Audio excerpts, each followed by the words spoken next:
Well, welcome everyone to another episode of Blood Hunt Fear of the Dark. Although I'm toying maybe about changing the name a little bit because my hope is that this episode will be a little bit of an entry point for new listeners since it's been a while since we've had a video out. And that's because of some extended computer issues I've had that are now resolved, thanks to Vann in no small part. Uh, so with that behind us, I had an option. I could either go back over the last few months and spend a lot of time editing some of the recordings that we had, or given that we've got brand new demiplane functionality that we can play with, we've got a whole new Spider-Verse expansion that we can play with, kind of decided let's have a little bit of a fast forward, only a couple days into the game's future. So skipping a little bit of the stuff that we played, but getting to a point where we can begin introducing a lot of fun new things. So don't worry, anything that we recorded will either not have a it's not important that you watch it. We will cover it in game. We will recap some of that in the game without having to resort to lengthy recaps. Yeah, because this way it'll be a nice little jumping on point if there are folks out there who haven't listened to the first part of Blood Hunt. But the big news is everybody has hit rank 3 during that downtime. So what maybe we could do is go around the room. Everybody can introduce themselves, their characters, maybe talk about some of the fun new stuff that you picked up since the last time we chatted. Vann, how about we start with you? My player is Connor Olcan, and he is effectively a military mechanic man who was infected with lycanthropy. So he is a werewolf. Comes across sort of like a big furry Hulk, and it seems as though where other werewolves seem to have the same personality or whatnot, similar to the Hulk and Banner, it seems like the human side of my werewolf character and the werewolf side of my character are not exactly the same being. That's really about it. I'm the bruiser. I'm the tank of the party, I guess. Anything fun you did for rank 3 that you want to share, or you want it to be a surprise? Well, you and I were talking about that, so if you want me to share, I will, or if you want me to keep it in the vest, I will. Actually, yeah, let's keep yours in the vest.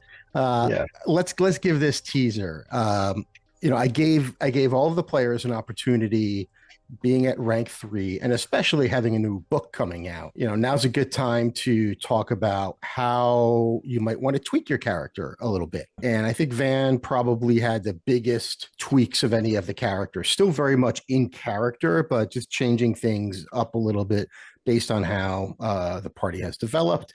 And I've got a fun little way of perhaps today introducing that, which I'm excited to see how it plays out. I got Vann's buy-in, although I didn't tell him the details, so he was very trusting, and I hope not to let him down. I'm still kind of like surprised you let me infect him with the techno-organic virus. That Cable had, but I consider the Phoenix Force being the real surprise, but the techno-organic virus too. Yeah. All right, let's go to Fish. I am still playing Cullen Bloodstone, and he is the brother of Elsa Bloodstone and son of Ulysses Bloodstone. He is still possessed by the Glarchox because he's not nearly as fun without the Glarchox. I'm just gonna say it. So, anything new? Not too much, honestly. We just we're still a very good shot. And we're going to lean into our criminalness just a little bit more, I think. Nice. All right, let's go with Jen. How's Spitfire doing? Spitfire is, from the comic series, originally started out on the shoot, now I'm blanking on the team name. The original Captain Britain team. Defenders or the original or the champions or No. invaders. Invaders. Yes. That's it. Yes. I get there. They're trying. Yeah, we got there. You know, basically around since World War II and kind of rejuvenated. And there's a lot of mystery around exactly how this has all happened. But yeah, she lived to be an old lady, is young again now. And according to the comics, she can catch bullets. So once I got to rank 3 and could get the catch bullets, Awesome. I took it. Awesome. Oh, that's so cool. Okay, and then let's go to Gremdavel, who is very kind in joining us today, even though his voice won't be joining us today, or most of his voice won't be joining us today. You want to give us a brief introduction so we don't strain your voice any, Grem? Salutations, this is Gremdavel. And we have, so Alder Ackerman, aka the Rose Pastor, raised in Philadelphia, former carnival hawker who one day came across an artifact in a ruined synagogue, and this ring gives him some powers to sense someone's iniquity and force them to face it with a penance stare. In between, and in the last, and also a little background, Alder is not a heroic character, is a little somewhat famous. Also, his powers let him become the leader of a church, a traveling church called the Church of the Rose, which did encounter some scandal when some of the people, unbeknownst to him, were doing some illegal things with the funds that were raised. And so Alder is famous, although, he still has some followers and also some people that believe he is a con man, which, a little from column A, a little from column B. And Alder met this party recently and realized that one way out of the ignominy of that scandal might be to reinvent himself as a hero. So he has been with these companions, and in so doing has taken quite a number of hits. Didn't like that, and so as we've ranked up to level 3, Alder has requested some training from Spitfire, mostly defensive. So Alder has taken the martial arts power set in addition to magic, cursed, and tactics. And, these are mostly defensive stances, but, attacks ones come with that. And the other incentive for this is maybe, he's had very little luck in trying to figure out the source of his power, or what his ring is all about. And maybe he can start looking a little bit more internally, which he's doesn't have a history of doing well with. That's Alder. Right. And you had mentioned the famous trait, and that reminded me, another thing we will be using is we will be incorporating the headquarter rules that I put out several months back in one of my videos. And so the Bloodstone Manor, where the first game of Blood Hunt took place, but it was a bunch of strangers kind of coming together. Well, now it's a little bit more of a home for them, or at least a base of operations. So what this does is a couple of things. One, it allows the team to finally get a team maneuver, since we are officially a team now, even though the name of the team seems to change every other day, every other game, which is multiple games per day. But it also gives little tweaks to everyone. So, for example, Gremdavel, he's, as we've seen, he's got these Facebook videos that he loves to put out, and he's run this church before, and so he's leaned into that. So he's set up a little recording studio. Instead of sending these things from the field, he's putting a little production value into them and getting information out there. What happened is we had a random roll, and he got a little bit more famous. Like the way we had been rolling the famous, I think ever since game one, is if he comes across somebody that might know him. On a 1 or 2, it's a negative reaction. 3 or 4 on a 6-sider, it's an average reaction. And 5 or 6, it's a positive. So we've leaned the odds a little bit more towards positive because he's made this in-game effort to really focus on that. Cullen is an adventurer, although we got 2 occupations now, so you could have gone a couple different routes, but we went, and we won't reveal who you got, but there's going to be a little sidekick, perhaps crawling around in Cullen's shadow in the not too distant future. And Spitfire hasn't had a lot of luck opening doors in this game. So as a spy, she's able to get some surveillance equipment to kind of help her out from that ever having an issue again. What that will do is grant everyone an edge on any initiative rolls that are made within the headquarters. And Connor took a bunch of things related to his sort of both military and his grease monkey background. We did a little bit of that early in the game, but we really leaned into that. You took the piloting trait since the last video we had, and with the military background and the piloting trait and a workshop that was granted from the engineer background, we have not only a weapons locker, a garage, but then we also upgraded to a military garage. This means a couple of things. One, a regular garage, you can, at the beginning of any day, you can make a roll and you're successful. You get a 10% boost to either a vehicle's health or speed for the day. So you tweak it out a little bit, put it that little, it's the A-team montage, put the armor plating on it, nitrous, whatever. But also we have the ability to mount weapons on a vehicle, just like many of the vehicles in the X-Men book and in Spider-Man, have the, vehicles have the ability to have weapons mounted on them that just grant them a power. So we'll have the ability to do that too. We haven't done that yet, but in the next bit of downtime, we can take advantage of that because we did save from a couple drones that we had taken out. We did save some weapons off of those that we haven't had a chance to play with yet. So maybe we'll have an opportunity to make a couple rolls and see if we can get a proper vehicle that we can mount a couple weapons on. Cool stuff to play with.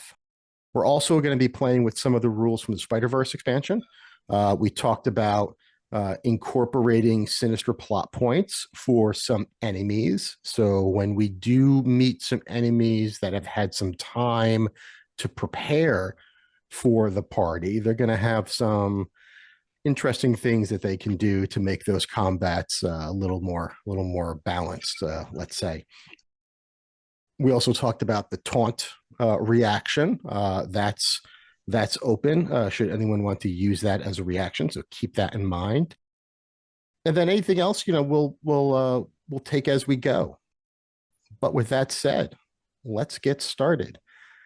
And we're going to start this game in a room that was pretty active for the first couple of games, and that's the little lecture room in the Bloodstone Curio, the Bloodstone Manor, right off where all of these items were on display. You've got this little room, and you might recall in the first game, there was a bunch of older folks in there, scholarly types, just listening, maybe falling asleep during some lectures. Well, now this room is filled with some more robust personalities, let's say. You see, for example, and I'll share my screen here just to give you a couple of visuals. The first person you see is a tall black man with medium length dreadlocks, dressed in mystical gear of some kind. Some of you might know who he is just by looking at him. There's another figure standing right behind him, And it's a shorter, pretty young-looking woman with a little pinkish, purplish beanie on her head, with a book in her hand, and she's standing kind of quietly behind him. We also have a woman who is on a monitor, a pretty, like a TV-sized monitor, maybe like a 40-inch monitor or so. She is wearing a hijab. She does appear to be in a busy area. There's some background noise coming from her screen. And then finally, there's a redhead in the corner with a shotgun strapped to her back that is cursing just a lot. And there's a little black cat that's a multicolored cat, but mostly black, that's kind of weaving in and out of her legs as she's talking to some people. Also in the room, all of the party members and a few representatives from the community. At this point in the game, we're about 3 days into the events that started Blood Hunt, which is the sky going dark in the middle of the day, no sun, no moon, no stars, and suddenly vampires. Over the course of the last few days, the party was instrumental in beating back these forces, taking out some really powerful vampires, but with no small help from the citizens of Boston. Firefighters, police officers, priests of all strains working together. Imagine a fire truck where the water has been blessed by a rabbi or a priest or whomever. The amount of dam, and then protected by the police officer in the area that we're in, the Old North Church in Boston, where Paul Revere held his lanterns high. This has become a little bit of a beacon for hope, a place that really took a stand because of regular humans being heroes. And certainly the party was able to clear some things out. Obviously, that bunch of pretty high-powered, unique vampires attacked them here at the Curio, and they were looking for something, it seemed like, this amulet that would allow vampires to walk during the day. Seems to be something they were interested in here. We also went to do some damage to the port in the harbor. There was a large boat that looks like it was ready to take a whole bunch of humans, who knows where. We haven't figured that out yet. Somewhere in the Atlantic, there seems to be some kind of location, but really don't have any details about that. You see the tall, rather muscular-looking black man look to the clock on the wall, and then kind of come up to a podium, clear his throat, and in a very booming voice, in a New Orleans voice that I'm not going to try and, or actually Haitian voice that I'm not going to try and do justice to. Says, "Good afternoon. My name is Jericho Drum, and I am the headmaster of the Strange Academy in New Orleans. I've taken what little time I have to come here and share information with you, because Boston has not only been hit very hard, almost as hard as New York City, but has fared just about as well. So it's important that we not only share information here with the heroes who have done so much, but also learned from you and establish some communications so we can all stay in touch." And when you say communications, he looks to two people. He looks to the woman in the little beanie behind him, and he also nods to a couple. You can see some MI13 agents dressed in uniforms with the Union Jack on their shoulder that are running some wire, putting up some motion detectors, some cameras, testing some things out. Jericho continues. So here's what we know. Dark Force users across the world 3 days ago spontaneously erupted into portals into the Dark Force dimension. And that caused this energy to encircle the entire world and blot out the moon, the sun, the stars. No light has been seen for 3 days.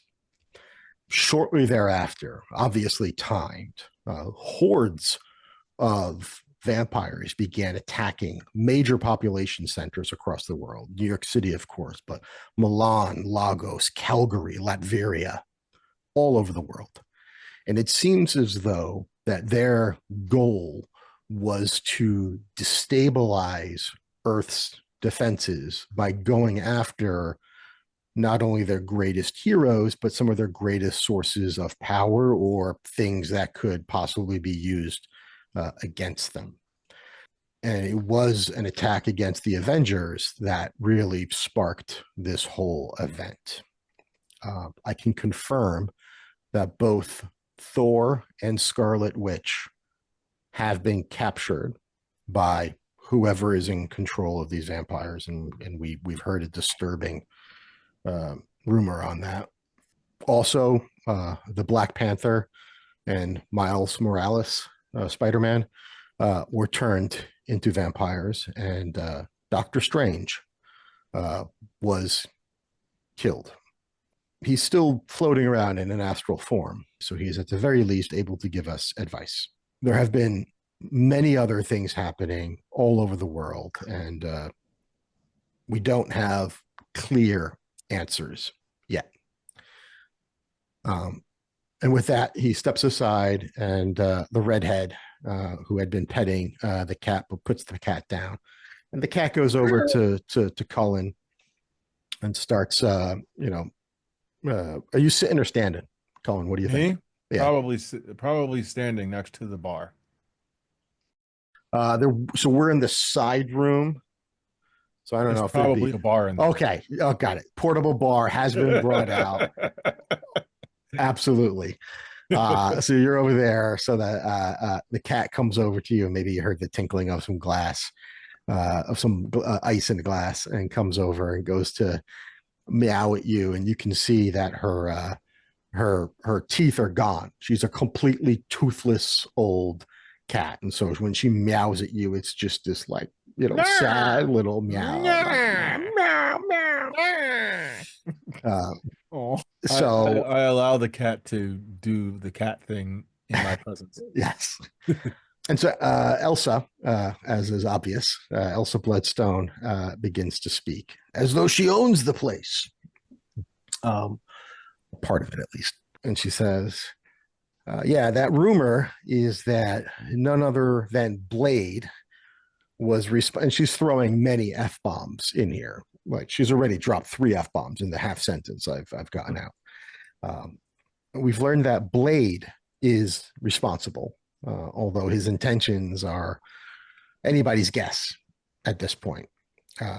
So his opening gambit was not only to take the fight to the people like the Avengers that could mount a counterattack, but other places, the Midnight Mission, MI-13 headquarters, and of course, home sweet home.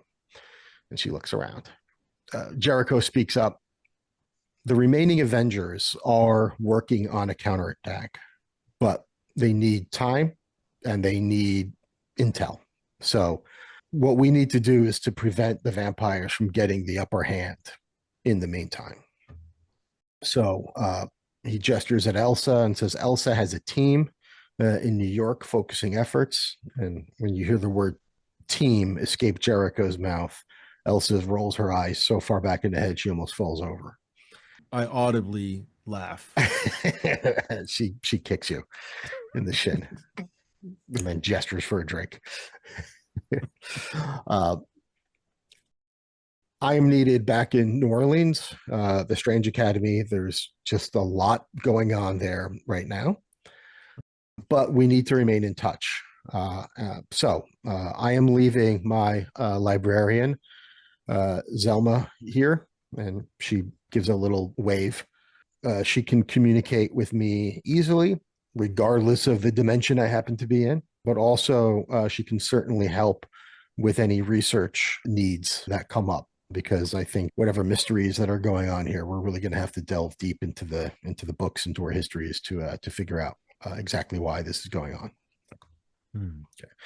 Okay. And then he begins gesturing to the computer screen as Fiza, her face kind of disappears, and a map of Boston pops up. This map represents a rough approximation of the dent we've been able to put into the forces that have taken over much of the city. Now, we're dealing with very simple blues and reds, but the reality is the lines aren't this clear. There's a whole lot of purple going on, but we've got to. That's like U.S. elections. Yeah, exactly. Yeah, maybe I should have used red and blue. Purple and green next time. Hulk colors. The three communities that we've been able to get back relatively quickly, again, thanks to the folks in this room, is obviously Central Boston, where we are now. The defense of Bloodstone Manor took out a ton of vampires. We have since learned that they went by the name of the League of the Unliving.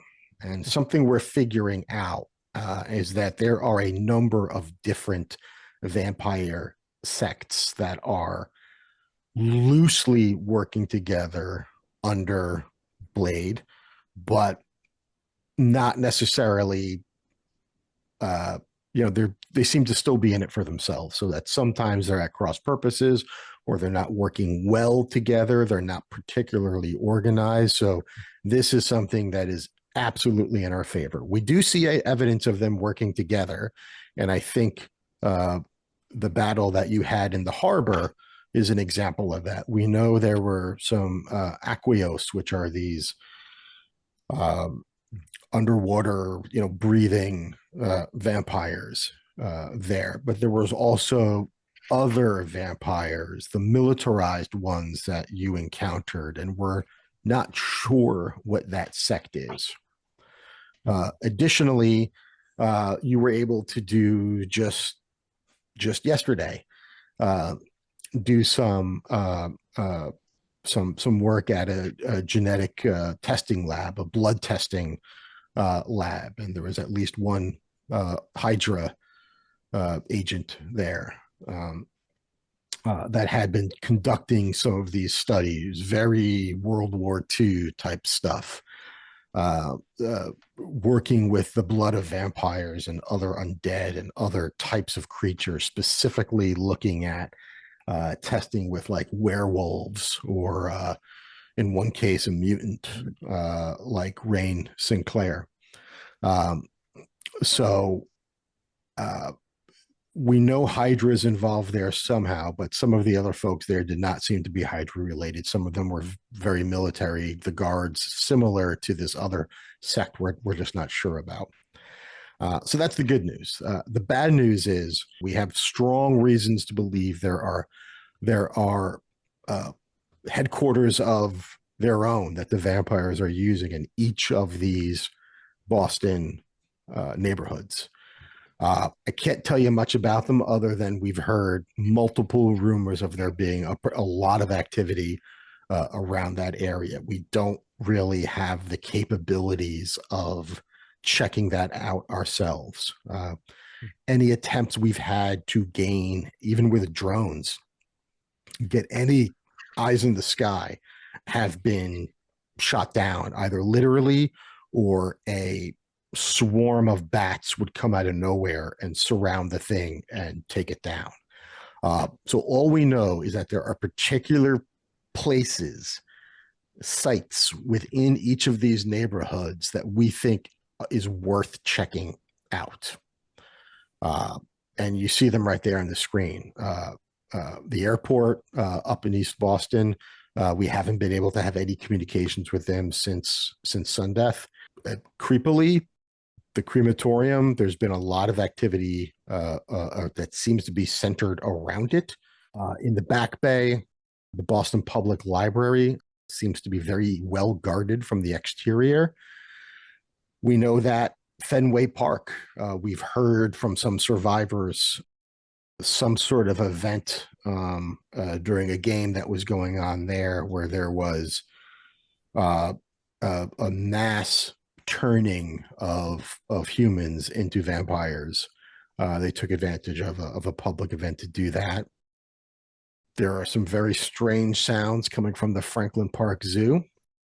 A lot of activity, and we don't know what, in the yacht club, which is this very fancy, place in Dorchester.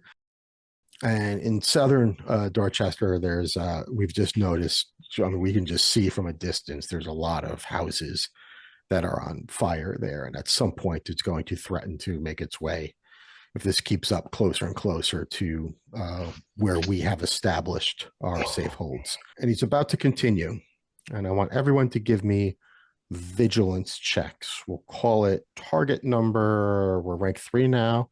We'll call it target number 15. 14. 14. 12. I have a marvelous 15. Ooh.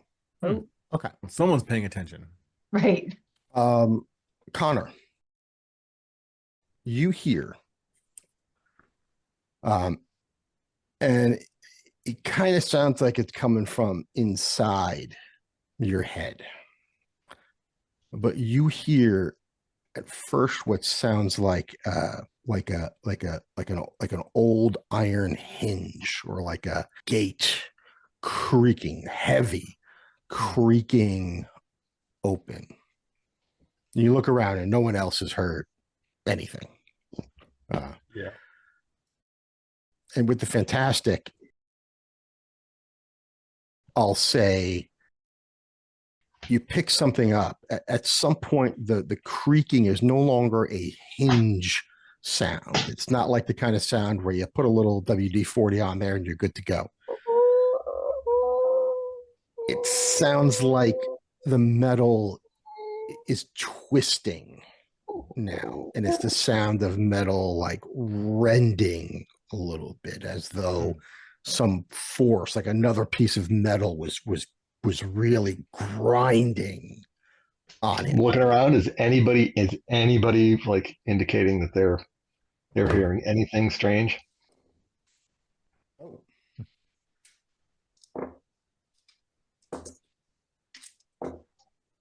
The only other person who seems like they've noticed something is Jericho. How is he acting? Is he looking around, or is he like? All you notice is that he's closed his eyes and he's furrowed his brow, and his grip on his staff is like he's almost going to crush this wooden staff in his hand. And he tilts it's exclusively in my head. It's not like coming from any. I can't triangulate that it's coming from like the front door, or outside, or upstairs, or anything like that. It's a little difficult to explain, only because this particular sensation is not one you're accustomed to. So it's almost like whatever the sound is in your head might be covering up other sounds that other people just might not be hearing. So it might be a little bit of both. And you see Jericho kind of close his eyes a little bit to kind of concentrate on it. Just curious, would you want to do the same? Concentrate on it? Like close your eyes and really just kind of concentrate. I would likely try to concentrate on it, and if I don't get anything significant, my next step would probably be try to do a perimeter sweep and like walk around the thing. So I might actually step away from the crowd into a quieter area of the shop, so that I can focus on this and try and get a beat on it. Okay. All right. So do you take the moment to concentrate first, or do you immediately stand up? Okay. So you take a moment to concentrate, kind of mimicking Jericho maybe a little bit, and your eyes are dark. And then you can see, once you shut your eyes, you can see in the corner of your peripheral non-vision a little bit of light coming from the direction of these curtained windows. Remember, like this room had some like these big windows that have been curtained up. Maybe even a couple of boards are there in place now, where maybe some panes got broken. But when you open your eyes, the curtains are still shut. When you close your eyes again, you can see like some light coming from the blackness when you close your eyes. Is there any change to the sound? It's getting louder and louder. When I have my eyes closed and I look over at the curtains where there's light coming, does it seem like there is more sound coming from the light, or is there? So I have an audio hallucination happening inside my head, and I have a visual hallucination happening in my head. Here's what I'll say is that the light, as the sound gets louder, the light begins to like vibrate. Like you had a flashlight sitting on top of a huge speaker. Yeah, I'm gonna bouncing be. around. Yeah, at this point, I'm going to go kind of like see what's going on outside, see what's out the window or whatever. There's obviously this is not normal. Mhm. Something's going on. So yeah, Okay. I'm going to stay inside the house. Okay. Be that looking Yeah, through so you can- windows, trying to be discreet. Yeah, I mean, you've got the window who right knows? there where the light was kind of coming from. We have been attacked Mm. by vampires in this building before. We've seen we've seen all sorts of stuff. So like, I think this is completely justified that like there's something's up, and Mhm. and yeah, I'm kind of going into high alert mode. You get closer to the window to take a peek. The grinding sound gets louder. Like, oh my God, something's gonna break. Closer, one step closer, louder. Hand on the curtain, louder. You rip the curtain open, and at that moment, there is the sound of an explosion of steel. There is a physical breeze that you feel on the back of your neck, in your hair. You hear sounds in another language. Everybody give me a perception check at this point. That's And vigilance. let's be clear. Vigilance, thank you. Vigilance. Right. So this is no longer just in my head. There is a physical. Well, There is we're gonna find that out. What's the target number? Target number, we'll make it 13 now. Well, I have a fantastic failure at a 12. Okay. So a reminder, want I me to- have the clueless trait, so I don't know if that's relevant here. You're not really searching for it, and this is pretty much a 2x4. So I'll let you. Do you want me to roll? Okay. Or am I already set? No, you're set with the fantastic. Well, 14. Okay. And then Jen, would you get a 12? Yeah. Okay. So the Rose Pastor, you can see a little light coming from outside, a little bit of a glow.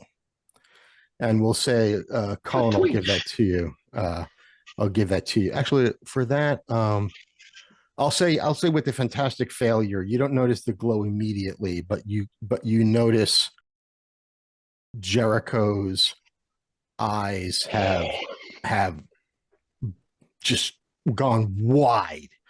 You can see just the whites of his eyes from where you're standing with the drink in your hand.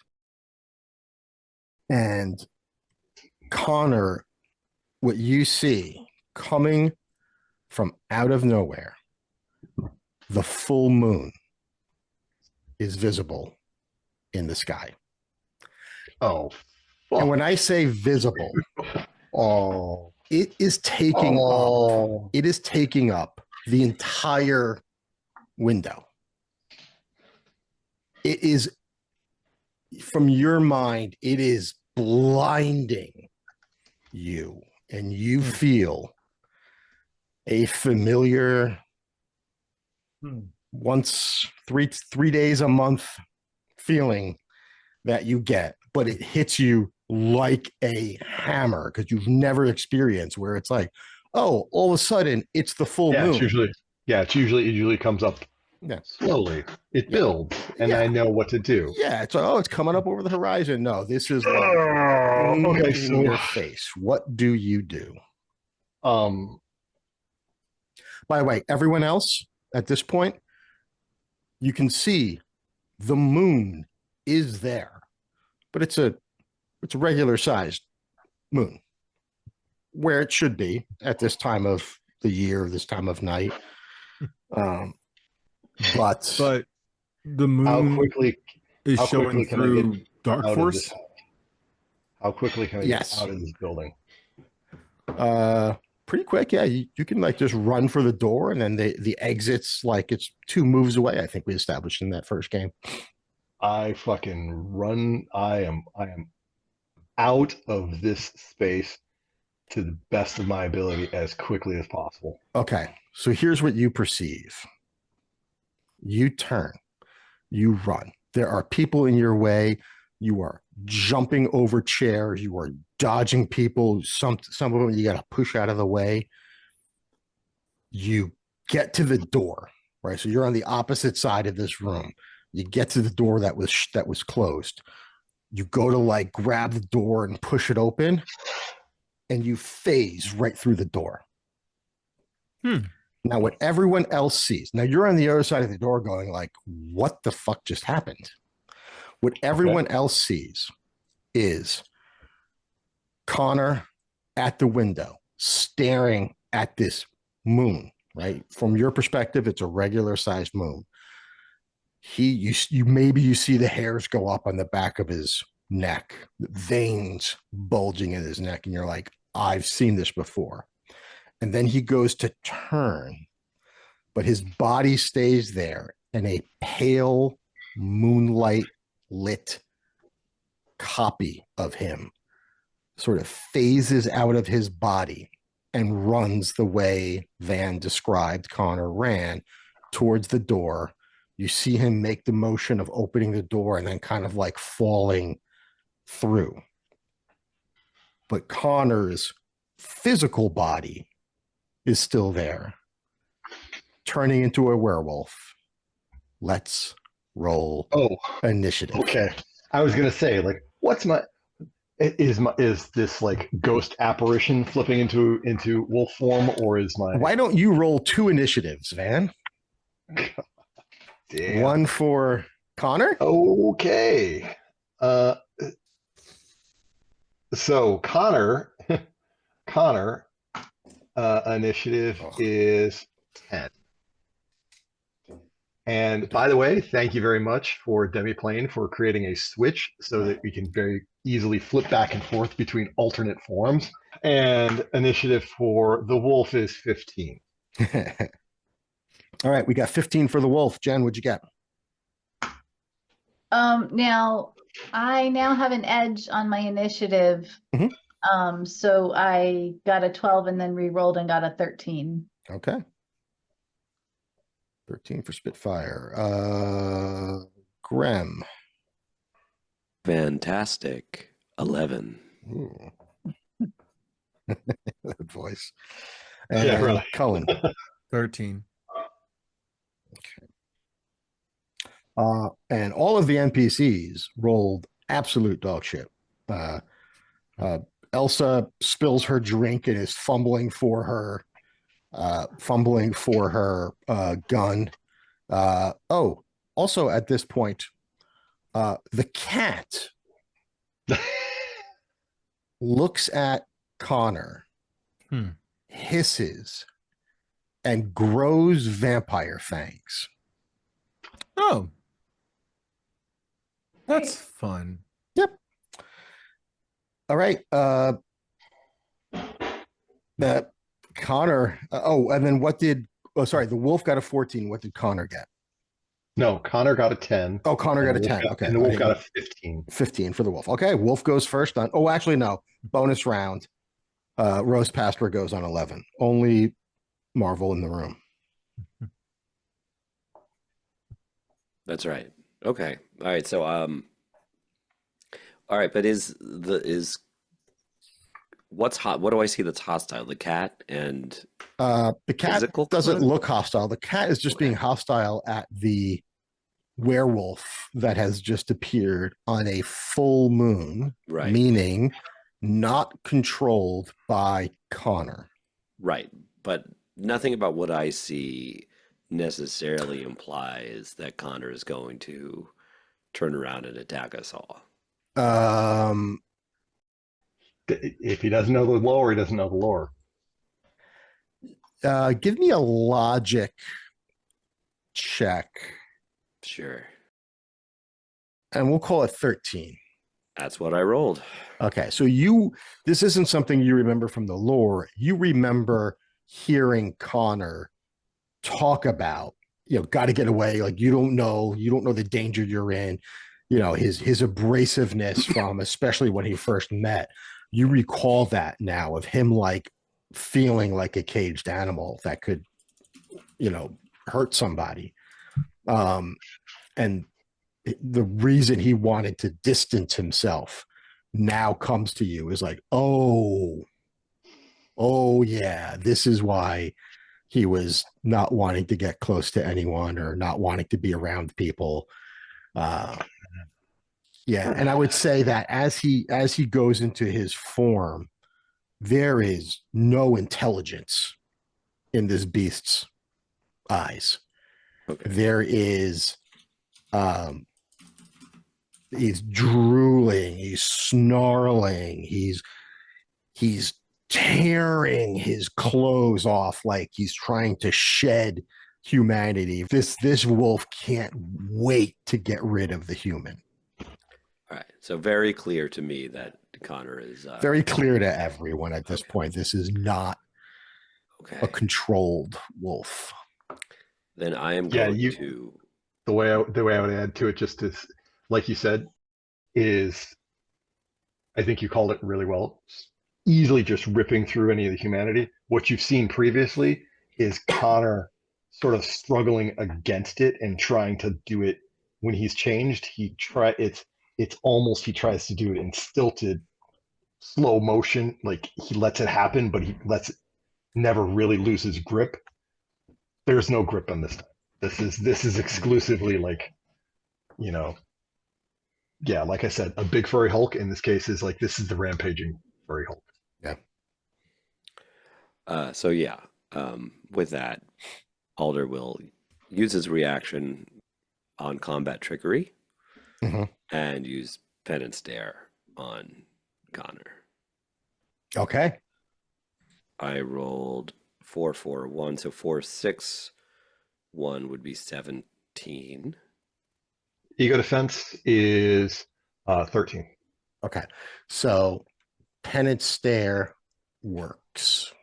It makes sense. It didn't work when Connor was a bit more in control of the wolf, but this is pure wolf, so I guess it makes sense.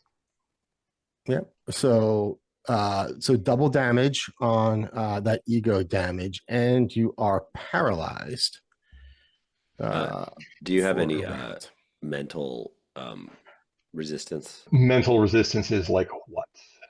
And like uncanny. Oh no. 6 times 3 is 18, plus 6 is 24, times 2 is 48 focus damage. And then, of course, you are paralyzed for 1 round. So 48 focus damage? Mm-hmm. Although, do you have the heroic tag? Does this creature have the heroic tag? Mm-hmm. Connor does. What about... Because if someone has the heroic tag, they take half the listed damage. I'm going to say he doesn't. Yeah. The wolf doesn't. This wolf doesn't. And that's the way it is on your character sheet too, I think. Mm-hmm. All right. Yeah. Okay. All right. So the wolf would ordinarily go, and you see a struggle happening. The wolf is fighting against this paralysis.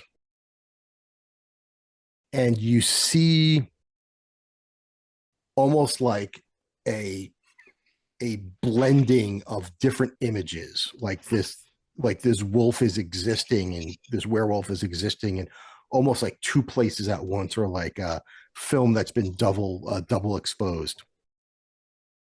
Give me a vigilance check. Just Gremdavel, just a rose pastor. Yeah. And this will apply your The clueless. will Okay, apply so your with trouble. clueless. Yeah. All right, We'll give well, you target number 13. my initial roll was 10, so I definitely didn't Okay. get it Yeah, with trouble. definitely not. All right. So yeah, you just see like a weird blurry thing going on. Something you've never seen him do before. And then we go to Spitfire on 13. So yeah, I figured probably just a standard let's go hit the wolf approach. Okay. Seems to be what is called for here. Yep. So you can easily just maneuver on up to him. And his Yeah. melee So, is 6. Well, actually, it's an automatic hit. He's paralyzed. right. So I will just make a melee attack. I think I also get an edge on all melee attacks from my Blazing Fast Fist. Okay. And this one is a 21. So that gives 17 damage. All right. 17 damage on the wolf. Want to check to see if you go berserk?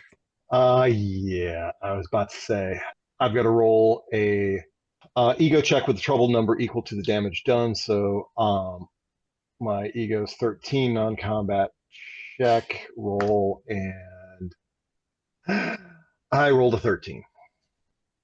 So I am now berserk. Yep. Cool. Which means being berserk gives the character an edge on all close attacks and adds +2 to their melee, resilience, and ego defenses. However, it takes -2 from their agility defense, and they cannot use ranged weapons. So, flipping the berserk switch. Oh, God. Oh, okay. All right. Now we go to Cullen. Well, since I'm very annoyed at someone now getting ready to damage my house, but also since I'm never very far away from a gun, I pull out my pistol and I'm going to use stopping power because I don't really want to kill him, but I do want him to go down as fast as possible. Ha ha! Well, okay, we'll see if it hits. Fantastic 17. Connor, what's your melee? Sorry, your agility defense. I think your agility goes down. My agility does go down. My agility defense is now 16. Oh, So I hit, right? and it's a fantastic. That's fantastic. With stopping power. All right. So What does stopping power mean? Fantastic success. The enemy takes double damage, and the character can make another regular ranged attack on the same target. Ooh. So double damage, which means what? So you 60 is the damage. And then I get to roll again. Yeah, because he took accuracy, so he's up to like a ×6 multiplier. And I missed this time. 14. Okay. All right. That takes us to Rose Pastor on 11. Okay. How much? So he's been. So sorry. He's gone berserk. He's gone berserk. He's been hit for some physical damage, a good chunk of physical damage, and obviously your focus damage. Okay. Now wait a minute. Rose. Okay, so Rose Pastor went on the bonus round. So now you're no longer paralyzed as of now. So why? So shouldn't I have went on 15? No, you were paralyzed for 15. Okay, so next round is when I go. Got it. Right. Yep. Right. Well, so that means his other form doesn't go. No, his other form rolled a separate Roll lower initiative. Gotcha, right, on 10. Okay.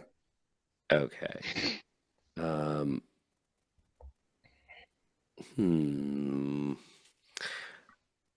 I think, yeah.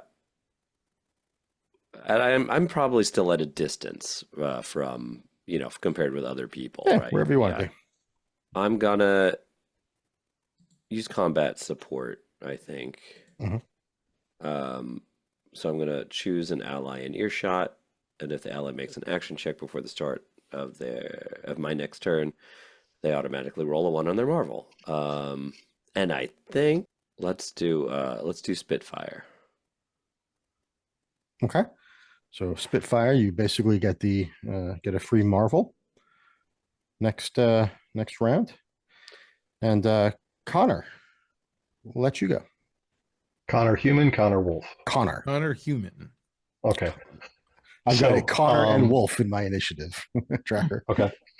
So the last thing the human side did was apparently ran through the front door Mhm. and phased through. And I'm like on the porch and kind of just like WTF. And when I look down at myself, do I see that I am, ephemeral and, Yeah, and you look like you're ghostly? made of moonlight. And we'll say you didn't run all the way out. You just ran like there was like you were in the room that was off to the right of the main curio area. So you ran in there. So you're standing amongst all of these display cases with all these artifacts and dusty tomes and stuff. And you can turn around and you can see the doors still shut that you walked through. Okay, and there's no way I can see what's happening in the other room unless I go through that door again. Correct. I fucking go through that door again because Okay. obviously something weird's going on, and this is not where I wanted to be. And what the fuck? And either I'm aware that the wolf is loose or I'm not. Either way, I am fucking astral form or something like that. And like I know there's people in the other room who are more versed in that than I am. So Okay. I try to go back in the other room. Am I able to? You are. And here's what you see. You see 3 astral figures in this room. 2 of them are occupying the body of the werewolf. They both look like werewolves. One is hairy and muscular and has like golden eyes sparkling with intelligence. And inside you, there are 2 wolves. Yeah, dare I say humanity. Yeah. The other one, the first thing you see is that it doesn't have fur. It's got skin that looks like it's made of leather, like old leather, and it's got runes etched on the leather. And on its forehead, it's got a pentagram upside down. And its eyes are hollow with thin, tiny little red pinpricks in the middle. And it is slobbering and it's gnashing and it's clawing for the physical body of the werewolf. And it's like inside there, like puppeting it. And the other wolf is trying to push it back and failing miserably. The other thing you see is inside of Jericho is another person about the same size, similar features, no dreadlocks, but looks like it could be his twin. And he's looking in horror at what's going on. And it looks like he's speaking. You can't hear the words, but you can see vaguely Jericho's mouth moving as though they're talking to one another. What do you do? Obviously, this is a bizarre circumstance I've never really seen.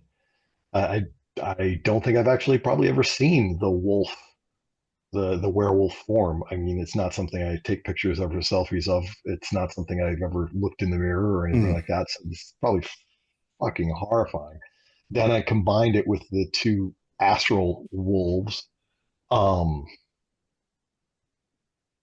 Yeah, but at the same time, there's nothing. There's really not an option for me. I've got to like wade in to try and figure out what the hell's happening. I go towards the wolf, and the 2 astral wolves are in there. I'm not really worried about Jericho. I don't know what the fuck's going on with him, but at this point, the wolves are the biggest concern. So yeah, I mean, can I make it to the wolf form? Yep. Fuck, I can't pick anything up. Can I pick anything up? I'm assuming I can't. My No. hands probably pass through fucking chairs and shit like that. But you can Okay. interact fully with other astral figures. Okay, if it's just hand to hand, I mean that's again military combat. That's what I can fucking do. Mhm. So fine. Can I fucking tackle the the leathery fucking obviously evil, more evilly looking one? Sure. Um, Now, how do you want to do that in game? Like, you got a particular power you want to use, or you would just kind of like a grab action? So let me see. Grappling technique. Character makes a close attack. The attack success, the enemy takes regular damage and is grabbed. On a fantastic success, the target takes double damage instead and is pinned 2. So I'm going to try and run in and tackle and I guess grapple the evilly looking werewolf. Make a roll, and you know what your target number is that you got to hit. We'll say it's the same thing, even though it's in astral form. We'll just keep it simple. Oh, so I basically have to wrestle with the wolf form for myself. You have to wrestle with your inner demons, literally. Oh, great. Literally. Okay, let me see. And I've got grappling technique. I got a +5 to melee, and okay, 16, which my melee defense score is 15. So that means I do grapple, right? Doesn't it go up to when you're berserking? It's 17 now. You're right. This wolf I have to keep berserking. No, it's actually 18 right now because I'm 18. berserking. My defense, the wolf's defense is 18. I tried to grapple. I did 16. I missed. So I'm fucked.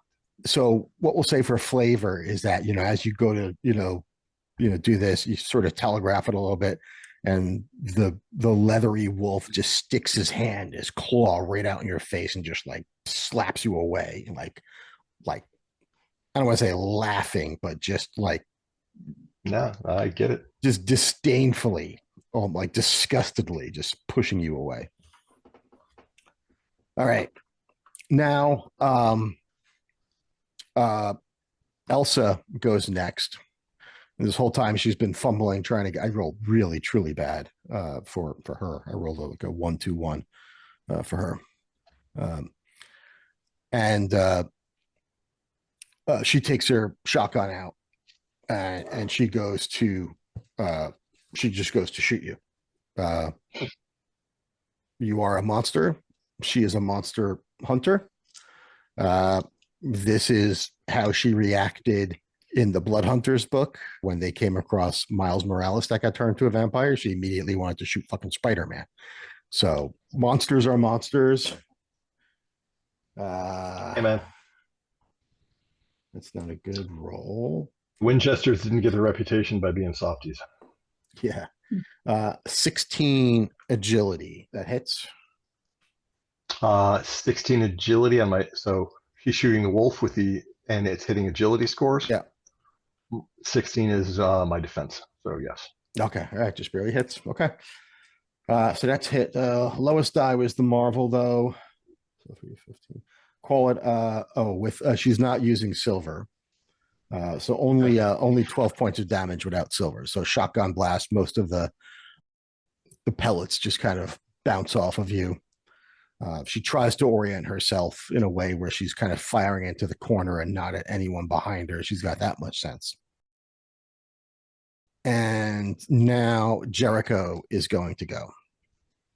Now, how many rounds has it been? So I have a healing factor, so I get 4. This is the end of round 1. Okay, so. Okay. And Jericho was taking some time to speak with somebody, and those in the real world can actually see him speaking. And he basically says, Daniel, I need you now. And as soon as he says this, he kind of takes a step backwards, like leaning on his staff a little bit, almost feeling a little weaker. And he's still a big guy, right? Strong, muscles, big guy. think he's 6 foot 235, something like that. So he's, as far as like spellcasters go, he's not the one you would want to, you'd want to get in a fist fight with. So he takes a step back, and then you see somebody that could be and is his twin standing there. And then, Jericho just motions towards what you see in the real world is just the werewolf. And you just hear Jericho say, wait for me. And then you see him like putting a hand out towards the spectral astral form of Connor. And he just puts a hand towards you, almost as though he's like grasping you, but from a distance, like you're still 20 feet away from him. Mm-hmm. And then he just makes this motion where he's slamming you, and your body, your astral body, there's a blur as the room whizzes by, as your astral form, directed by Dr. Voodoo, slams into your body and out the other side. Meaning the wolf body. The wolf body. And out the other side, 2 wolves connected at the torso, wrestling with each other, fighting with each other, gnashing with each other, are there. And I'll give you an opportunity to use a reaction if you would like to shift back to your human form. Okay, so I'm in my body now. You are in your body. The body is still the werewolf body, but you, in fact, you have like. Can I shift back into human form? You have lunar transformation is like. You have full clarity, full control. The wolf is not in this body. Huh.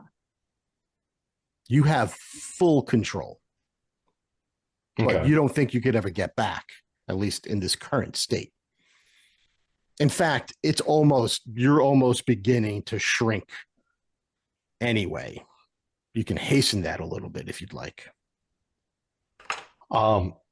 Sure. Can I take a swipe in werewolf form at the astral leathery wolf?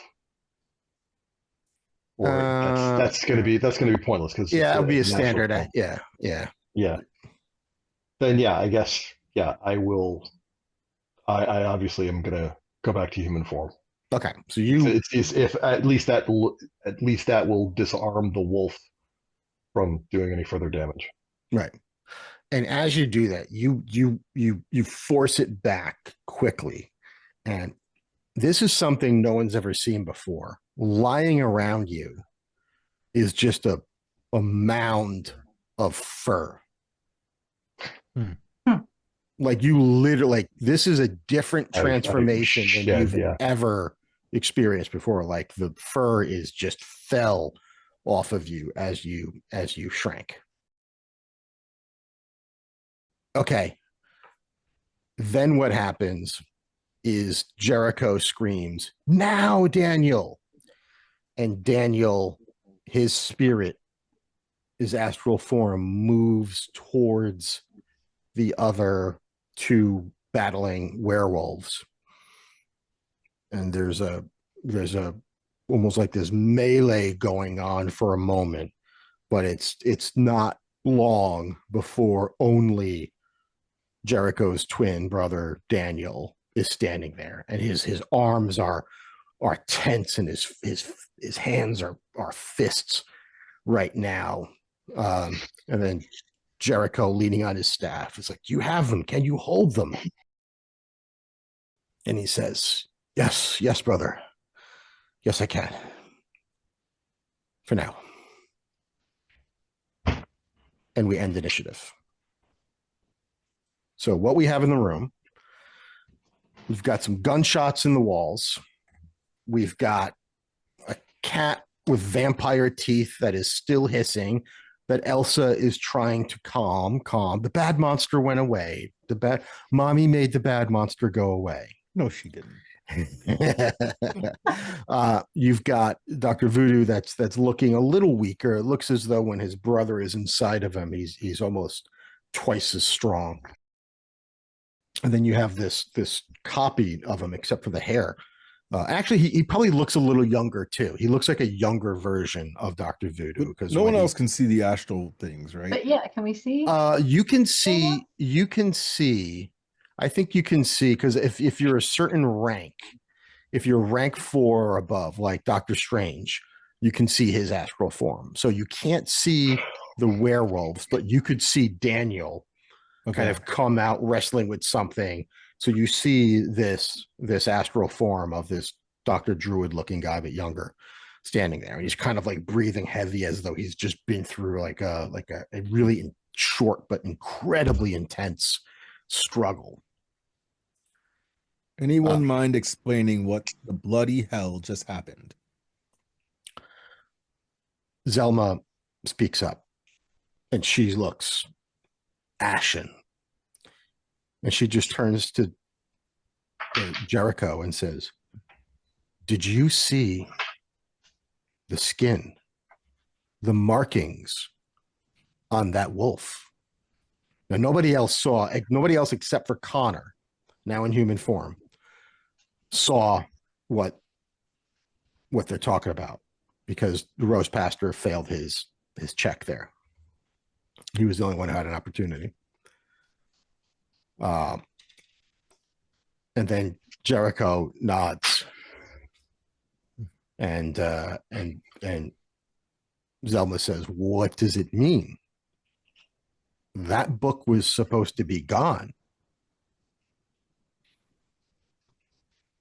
And Jericho says, I don't know. We have to."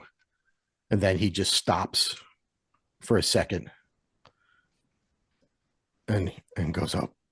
He says something by the Loa, the academy, the children. Zelma, I have to go. Daniel, can you keep this thing in check? And Daniel nods resolutely. I can, and I will. I understand the importance. Zelma, stay here. Strengthen Daniel if you can. Do whatever research you need to figure out what the hell is going on with this, what the hell is going on with the moon. But something's gone wrong with the children. I have to go. I'll be in touch. And then he just sling rings a portal, steps through, and is gone. So you guys are in a room. Connor, for all intents and purposes, you are a rank 3 human without the werewolf origin at this point, until we can figure out a way to split those two wolves apart and let the right one back. But that's... So I'm technically cured. You're technically cured for now. If you... Right. Although those... Daniel can't keep Can I see Daniel? I was able to see Daniel. You were able to see Daniel before, and everyone can see Daniel from the point where he stepped out. You could see Daniel when you were in astral form inside of him. So he's always inside of Dr. Voodoo. But when he comes out, other people can see him because Dr. Voodoo is rank 4 or higher. Sure. That's just the rules in MMORPG. Okay, but Dr. Voodoo's gone, but Daniel is still here. We see, and we can see Daniel. You can see him, talk to him. Yeah. But we can't see the wolves that he is apparently saying that he has. Correct. Okay. And the other girl's name is what? Zelma is the one with the beanie and the books. Fine, I fucking find some sort of clothes or something like that, and I'm like, Zelma, what the fuck is going on? That's just Um, your wolf, well, one of the two wolves had the markings of the Darkhold. The fuck is the Darkhold? Mm-hmm. I knew it. So, have you ever heard of Jack Russell? Sometimes goes by Werewolf by Night. Terrible marketing. I've heard there were other people that had this curse, but I don't know that much about it. His line was the origin of the curse. And there was something in his bloodline that was in a potential state because of this curse that happened generations ago. And then his grandfather, I think, read the Darkhold in like the 1940s or something like that. And that activated the curse, and he became the first werewolf. And that curse has passed down through his bloodline and has spread. And others have sought it out, seeking copies of the Darkhold, seeking other methods, being bitten by him. And it spread. But the roots of that particular curse, and I'm not saying that's the only source of werewolves. There are plenty of legends from all over the world of similar creatures coming into being long before the 1940s.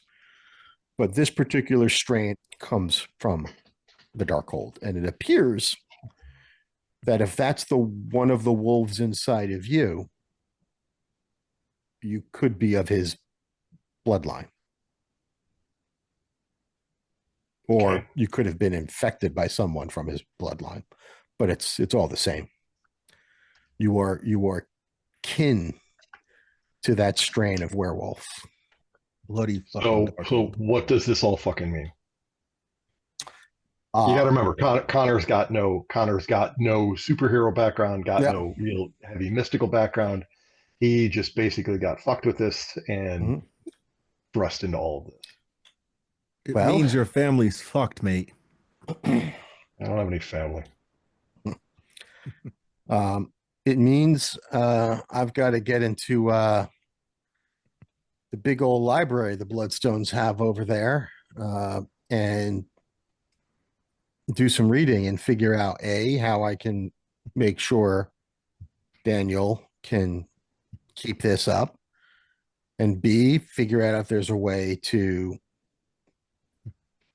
get rid of the old one, keep the good one. I don't understand. I've literally never heard of anything like this before. There being two, I have no idea. So I need to do some research for sure. So how can we cage up what is Daniel? I before I got back into my skin, I saw what they were talking about, and I tried to engage. So Daniel's engaging and fighting two fucking ghost wolves. Yeah. So what I know about Daniel from what Jericho's told me, Daniel is his brother, who was a practitioner of voodoo, even when Jericho was not. Jericho was not into any of this when he was younger at all. And his brother tried to get him to, follow that path, but couldn't do it. I don't know their circumstances, but his brother died. And once dead, his brother could possess people. And in their early adventures, they went on them together, and his brother could possess people, take them over for periods of time. And his brother, Daniel, kind of taught Jericho, a lot of what he knows now. So they've been, and he has to live in a body. This is new to me though, taking over a spirit. I haven't seen him do that before. So how you holding up there, buddy? And he's sweating like drops of moonlight from his brow, and he just nods and doesn't smile. Yeah, so hasn't done that before. So I think we're in uncharted territory all around here. Let's think about what we can control, says Elsa, kind of stepping up with Dr. Voodoo gone. We've got a lot of red on this map. Who knows how long it's going to take for him to get back. But we have a lot of work to do. Or I should say, you've got a lot of work to do. Apparently, I have a team I need to get back to in New York. Isn't that right, Moggy? And she looks down at the cat, and the cat meows. New York isn't exactly a parade either right now. It's still pretty fucked up down there. But my suggestion would be you all pick an area, try and get some good done, and more importantly, try to learn what the heck is going on here. And to that end, might I suggest we start in Back Bay? The Boston Public Library would be a potentially treasure trove of useful information. We don't know what they have on hand, but if any place is going to have rare tomes of things, it'll be a library. Zelma has her hand up as soon as you said, I don't know what they have there. And she puts her hand up and she says, well, what they're really known for is they have a collection, like one of the oldest, most robust collections of maps in the East Coast of America. And then she just starts rattling a whole bunch of other things off. And now she's got it memorized, but yeah, she's a librarian. Library. Yeah. She was thrilled to hear you say that. I think that's my second endorsement. Yeah. Okay. But before we start talking about like going anywhere, I mean, apparently there's two astral wolves being held in check by another ghost. Are we just going? Is that a sustainable, like, sure, let's go on a field trip? Why can't the other ghost only let one of them go?